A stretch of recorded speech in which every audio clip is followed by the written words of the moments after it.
짧은 시간 동안이기 때문에 제가 뭐 개별적으로 아주 자세하기는 어렵고 그냥 일반적인 내용들을 좀 설명드려 보도록 하겠습니다.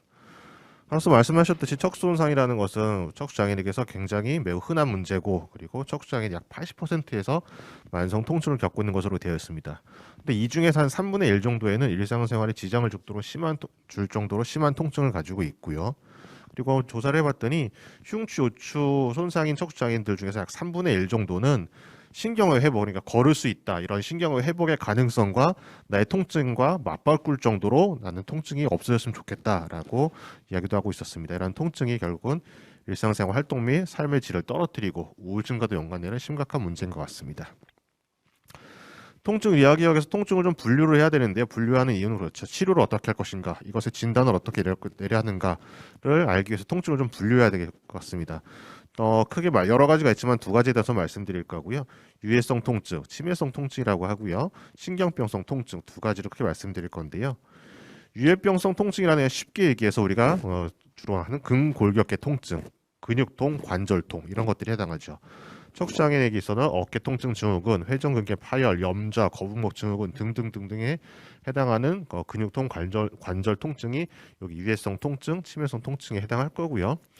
신경병성 통증이라는 건 말초든 중추든 신경의 손상으로 해서 나타나는 통증들인데요. 척수손상 장애는 크게 두 가지. 척수신경 손상으로 생기는 신경통이 있고요. 그 다음에 척수신경 손상과 별개의 말초신경의 손상으로 생기는 수근관 터널 증후군이라든지 뭐 흉곽출구 증후군, 이런 것들이 여기에 해당하는 것으로 보시면 될 것 같습니다. 척수장애는 그 통증을 분류하는 여러 가지 방법들이 있는데요. 크게 대표적인 두 가지가 있는데, 두 번째 방법으로 해가지고 조금 더 이렇게 쉽게 부위별로 설명을 좀 해보도록 하겠습니다. 먼저 알아야 될 개념이, 우리가 이제 척수 손상이라는 걸 이야기해야 되기 때문에 손상 부위라는 것을 구분을 해야 되고요. 손상 부위에 따라서 원인이 되는 어떤 통증이냐가 좀 달라질 것 같습니다. 손상 상부라고 먼저 얘기하는 거는, 우리가 이제 신경학적 손상 부위를 얘기했을 때 그 손상 부위 두 피부 분절 위쪽에 생기는 그 통증이라고 보시면 되고요. 손상 부위는 그 신경적 손상 부위 아래 위로 두 분절, 손상 하부에서는 손상 부위 아래 2분절에서 해당하는 부위를 이렇게 구분하여 보시면 될 것 같습니다. 그거에 따라서 조금 나눠 보면요. 손상 상부에서 해당할 수 있는 통증을 아까 말씀드렸던 근골격계 통증과 신경병성 통증으로 이렇게 나눌 수 있습니다. 근골격계 통증에 해당하는 치매성 통증은 근골격계 통증에 해당하는 거고, 여기서 생각하는 신경병성 통증은, 이야기하는 신경병성 통증은 척수신경 손상과 별개의 것들, 주로 이제 많이 나타나는 것이 수근관 터널 증후군, 손목 터널 증후군, 여기에 해당할 것입니다. 손상 부위의 통증도 크게 치매성 통증과 신경병성 통증으로 나눌 수가 있고요. 여기에도 근골격계 통증과 중추성 통증, 여기서부터가 이제 척수신경 손상으로 나타나는 중추성 통증이 생긴다고 보시면 될 것 같습니다.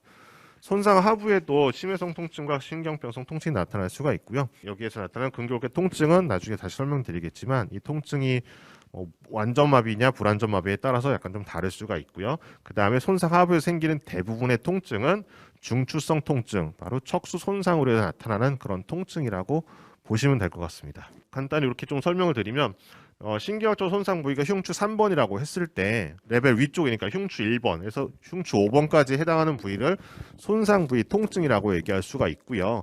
여기에 주로 생기는 것들은 경수나 상위 흉수 환자분들의, 장애인들의 어깨나 견갑골, 날개뼈 주변의 통증들, 그 다음에 중추성 통증, 여기서도 생길 수가 있는데요. 우리가 환자분들한테 환자분들한테 흔히 설명드릴 때 경계통이라는 말을 좀 써가지고 설명을 드리거든요.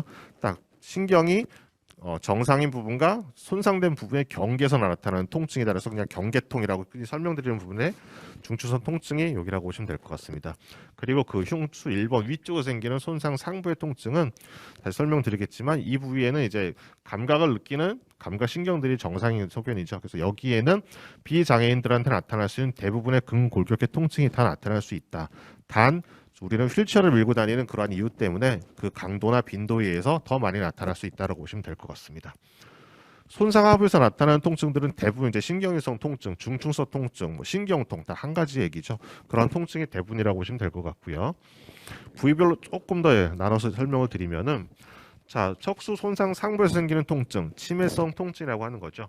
손상되지 않은 신경이 지배하는 부위의 근골격계 통증이다. 그래서 약한 근육으로 인한 염좌, 계속해서 휠체어를 밀거나 목발을 짚거나 해야지서 과사용으로 인한 통증들, 제일 흔한 게 이제 어깨 통증이고 그리고 거북목 증후군이 되겠죠. 어깨 통증은 그냥 한 가지 질환으로 굉장히 단정져서 말하기 어렵고요. 그 주변에서 생길 수 있는 여러 가지 것들이 있죠. 회전근개 충돌 증후군으로부터 해가지고 이두학 건염, 견봉화 활액낭염, 관절염 이런 것들이 다 동반돼서 어깨 통증이 나타날 수가 있습니다. 여기서 신경병성 통증이 나타날 수 있는데요. 여기서 말하는 신경병성 통증은 척수 손상으로 인한 신경통은 아니라고 알고 계셔야 될 것 같습니다. 여기는 똑같이 과사용을 해서 그 가장 흔하게 손목 터널 증후군이죠. 우리가 이제 휠체어를 많이 밀 때 이제 휠체어를 계속 림을 짚고 밀다 보니까 손가락을 계속 쓰고 손목을 계속 쓰다 보니까 이때 생기는 손목 터널 증후군. 손목 터널 증후군은 이제 과거에 이제 어머니들이 걸레 많이 짜시던 어머니들이 많이 생겼던 건데 척수장애들이 동일한 그러한 동작을 계속 반복하다 보니까 상부에서 생길 수 있는 신경병성 통증으로 손목 터널 증후군이 굉장히 빈번하게 나타날 수가 있습니다. 손상 부위 통증에 대해서는 이제 근골격계 통증과 신경병성 통증으로 나눠서 볼 수가 있고요.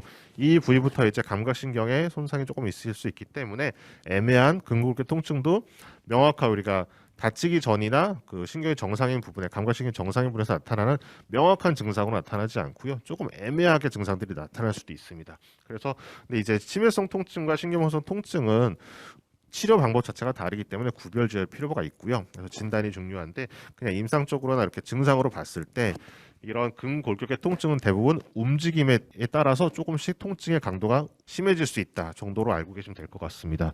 그래서 보통은 경수장애나 어깨 통증이나 견갑골 주위 통증들이 여기에 해당할 것 같고요.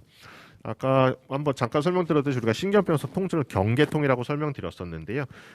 특징이 이렇죠. 보통 척수장애인 분들이 항상 설명하시는 분이 요 뭐 가슴 부위를 뱅글 긴 걸 돌아가면서 되게 쪼이답하고 이상해요. 이런 얘기들을 많이 하시는데 거기가 쉽게 감각이 정상인 부분과 손상된 부위의 경계에서 나타나기 때문에 가장 많이 초반에 불편해하시는 부분이 요 신경병성 통증, 경계통이라고 보시면 될 것 같습니다. 말씀드렸듯이 띠로 동그랗게 돌아가면서 조이는 느낌, 압박감, 화끈거리거나 저리거나 시리거나 이런 증상들이 나타날 수가 있고요. 대부분 양측성으로 몸통의 앞뒤 양측성으로 나타날 좌우 다 전체적으로 띠를 돌아가면서 나타날 수가 있고요. 신경병성 통증의 특징 중에 하나가 어떤 뭐 증상이 발작성으로 갑자기 나타난다기보다 그냥 계속해서 눈 뜨고 있을 때는 계속해서 불편하게 나타나는 그런 증상이라고 보시면 될 것 같습니다. 손상 하부 통증은 이제 근골격계 통증과 신경병성 통증에서 근골격계 통증이 조금 애매하게 나타날 수가 있습니다. 근골격계 통증은 다시 말씀드리지만 감각신경이 정상이든지 일부라도 남아 있어야지만 느낄 수 있는 통증이겠죠. 불완전 손상인 분들 혹은 완전 손상인 분들 중에서도 보존 구역에 남아 있는 부분에서 그런 근골격계 통증이 나타날 수가 있습니다. 그리고 이제 두 번째 신경병성 통증이 이제 대부분 척수장애인들이 느끼고 있는 척수 손상으로 나타나는 신경통이겠죠. 손상 부위 이하의 다리나 회음부, 항문 주위, 방광통 같은 것도 다 연관되어 있고요. 특징이 지속적으로 화끈거리고 누르고 찌르고 칼로 베는 듯하고 무슨 벌레가 기어가는 것 같고 이런 모든 이상한 통증이나 느낌들이 다 여기에 해당한다고 보시면 될 것 같습니다. 근데 한 가지 알고 계셔야 될 게 이런 신경병성 통증이 정신적 스트레스, 불안, 흡연, 그다음에 손상 하부에 있는 치매성 자극이나 날씨 등의 원인에 의해서 굉장히 심해질 수 있죠. 어떤 척수장애인분들 같은 경우는 장마철만 되면 침대에서 못 일어나시는 분들도 계시죠. 그리고 저도 사실 어제 저녁에 굉장히 힘들었는데 어제처럼 이렇게 갑자기 비가 오려는 날씨 이럴 때 굉장히 힘들게 나타날 수 있다. 주변에서 꾀병이야 뭐 좀 참고 일해봐 이렇게 할 수 있지만 이게 척수장애인들한테는 굉장히 힘든 원인 중에 하나가 될 수 있다는 것을 알고 있으면 좋을 것 같습니다. 그래서 완전 손상이냐 불완전 손상에 따라서 완전 손상의 경우에는 근골격계 통증이 손상 하부에서 일부 부분적으로 나타날 수도 있지만 대부분은 완전 손상의 경우에는 근골격계 통증이 손상 하부에서는 나타나는 경우는 드물다.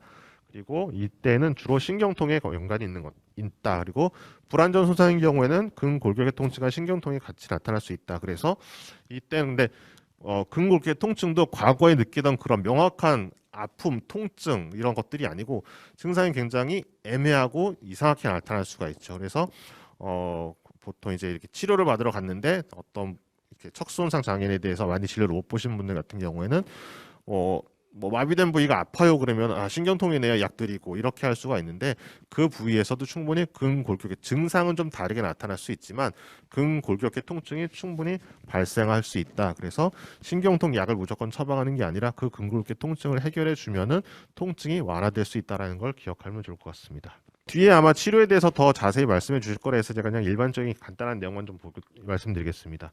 치매성 통증, 근골격계 통증이라고 계속 반복해서 말씀드리고 있고요.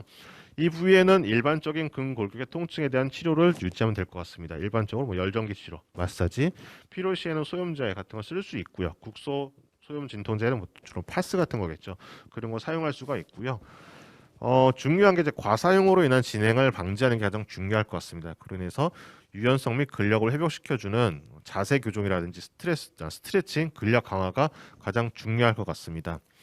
가장 흔한 게 이제 치매성 통증의 척추장애에서 나타나는 통증이 어깨 통증일 텐데요. 어깨 통증 아마도 휠체어를 미는 척추장애의 경우에는 뭐 대부분 가지고 있을 거라고 생각합니다. 여러 가지 원인이 있겠죠. 어깨에는 이런 회전근개, 어깨를 잘 이렇게 보호해주는 회전근개라는 근육이나 인대가 있는데 이것은 충돌증후군, 회전근개 파열, 그 주변에 있는 저맥낭 같은 것들이 염증이 생겼을 때 통증이 심하게 나타날 수가 있고요. 어깨라는 것이 굉장히 특이한 관절이죠. 어깨라 관절을 얘기할 때 항상 고관절이랑 비교해서 얘기를 하게 되는데요. 어깨 관절은 굉장히 얕은 관절 그 구조가 얕게 돼 있어가지고 이 어깨는 운동성을 굉장히 넓게 해주는 어깨 관절이라는 것이 우리 몸에서 가장 운동성이 큰 관절 중에 하나인데 운동성 위주의 관절이고요. 어깨는 절대 고관절과 같이 무게를 지탱하는 관절이 아닙니다. 무게를 딛고 무게를 주는 그런 관절이 아니고 큰 움직임을 가지고 나타내서 우리가 일상생활에 많은 동작을 할 수 있게 해주는 관절입니다. 근데 척수손상 장애인이 휠체어 타는 척수장애인 같은 경우에는 일상생활을 할 때 항상 침대에서 일어난다든지 휠체어로 옮겨 탄다든지 휠체어로 밀고 다닐 때 항상 어깨로 밀고 다니게 되겠고요. 그 과정에서 항상 어깨 관절을 무게를 지탱하는 관절로 쓰게 되겠죠. 그로 인해서 어깨 통증이 대부분 생길 것 같습니다. 보니까 휠체어를 미는 동작 자체만으로도 특히 빠른 속도로 밀거나 경사로 올라갈 땐 더 심해지겠죠. 어깨 관절에 수직으로 작용하는 힘, 그러니까 혹시 슬라이드를 보이실 텐데 슬라이드 1번 그러니까 2번 그 사이에 보시면은 2번 그림에서 동그라미 친 부위 안에가 저 안에 회전근개라든지 그다음에 저맥낭 같은 것들이 다 들어가 있는 구조인데 저 부위에 수직으로 작용하는 힘 휠체어를 미는 순간에 평소에보다 360%까지 증가하는 곳으로 되어 있습니다. 그러니까 피치 못하게 휠체어를 미는 동작 자체가 이 부위의 손상이나 통증을 가져올 수 있다는 것이겠죠. 또 트랜스포를 위해서 우리가 몸을 드는 동작 체중을 분산시키기 위해서 몸을 드는 동작에서 어깨에 가해지는 힘이 경사를 오를 때 2배의 힘, 평지를 밀 때 3배 정도 되는 힘이 이 어깨에 가해지는 것으로 되어 있습니다. 그로 인해서 어깨 통증이 계속해서 반복되고 심하게 생길 수밖에 없겠죠. 결국 어깨 통증은 예방하는 게 가장 중요하겠죠. 드는 동작에서 무리를 줄이기 위해서 체중 감량을 해야 될 것 같고요. 균형 잡힌 어깨 근육을 강화시키기 위해서 우리 휠체어 밀 때는 앞쪽 근육은 짧아지고 튼튼해지지만 이 어깨는 점점 짧아지기 때문에 스트레칭 위주의 운동이 주가 돼야 될 것 같고요. 약해진 어깨 등 쪽 뒤 근육에는 강화 운동이 필요할 것 같습니다. 그리고 간혹 우리가 유산소 운동을 과거 이런 거 많이 시켰죠. 척수장애인데 살 빼고 뭐 유산소 운동을 해야 되니까 휠체어 열심히 밀고 다녀라고 많이 얘기했었는데 또 요즘 어떤 뭐 센터 같은 데에서는 휠체어용 트레이드밀을 갖다 놓고서는 유산소 운동을 시킨다고 계획하고 있는 데들이 있더라고요.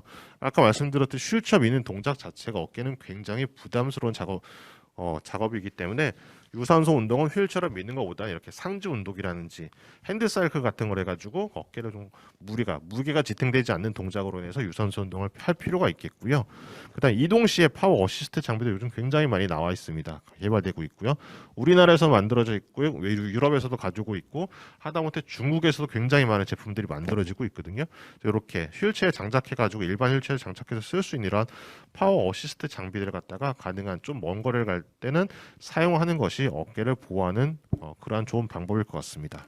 사실 현재 보장구 처방에서 지원되고 있는 그 전동 휠체어나 전동 스쿠터 같은 경우 굉장히 좋은 장비이긴 하지만 지금처럼 사회생활을 하거나 밖에서 돌아다니는 상황에서는 본인의 차를 가지고 다니는 분들한테는 거의 쓸 수 없는 장비죠. 그런 경우는 이렇게 일반 휠체어에 달 수 있는 이런 어시스트 장비들이 굉장히 도움이 될 것 같은데 아직까지 우리나라에서는 이것들이 의료 장비로 보장구의 지원을 받지 않는 그런 현실이라서 좀 안타까움은 있습니다.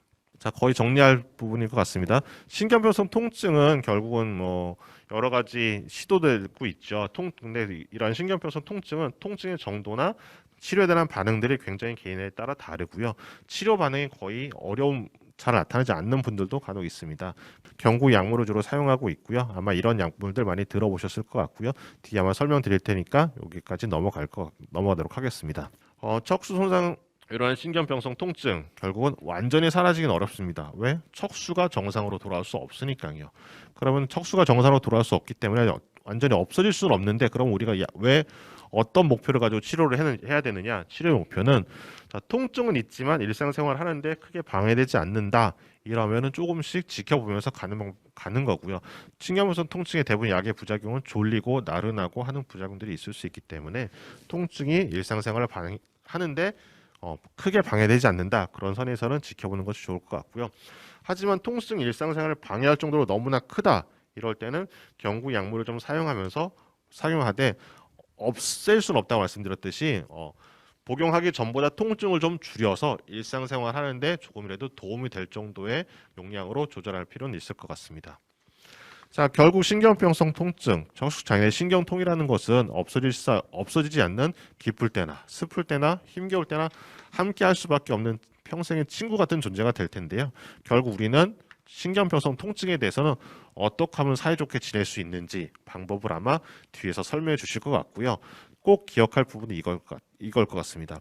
척수장애인에게서 근골격계 통증이라는 것은 나와 한번 친해지면 나를 굉장히 괴롭힐 수도 있고요. 나를 아프게 할 수 있고 힘들게 할 수 있지만 충분히 근골격계 통증들은 예방 가능하고요. 치료 가능하고요. 이별을 할 수 있는 악연이라고 보시면 될 것 같습니다. 그래서 제 이야기는 여기서 마치도록 하겠습니다.